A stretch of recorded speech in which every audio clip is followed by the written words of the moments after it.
আবার একটি নতুন ভিডিওতে আপনাদের অনেক অনেক স্বাগত জানাই। আজ মা একটা নতুন রেসিপি বানাচ্ছে, চলুন দেখে নেওয়া যাক কি বানাচ্ছে।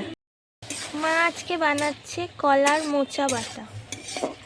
প্রথমে মা মোচাগুলোকে ভালো করে ছাড়িয়ে ধুয়ে সিদ্ধ করে নিচ্ছে। এর জন্য চিংড়ি মাছও লাগে, আস্তে আস্তে সবই দেখানো হবে।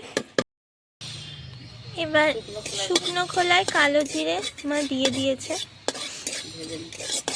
সেটাকে ভেজে নিচ্ছে। মা একটু তেল দিয়ে দিল কড়াইয়ে, এরপরে তেলের মধ্যে 1 চামচ হলুদ দিল, ছোট চামচের। নুন দিল, সামান্য নুন পরিমাণ মতো। আমাদের অল্প মোচা দিয়েই হবে, ওই জন্য অল্প করেই সব দেওয়া হচ্ছে। এই চিংড়ি মাছগুলো দিয়ে দিল। এবার একটু নুন হলুদের সাথে সেগুলো ভালো করে ভেজে নেওয়া হবে।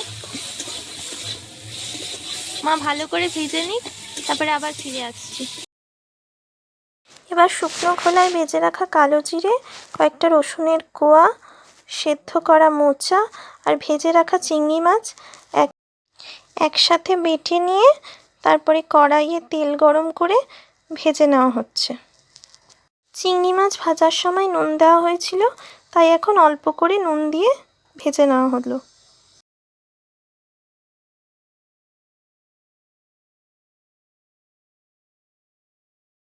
এই তো রেডি হয়ে গেছে।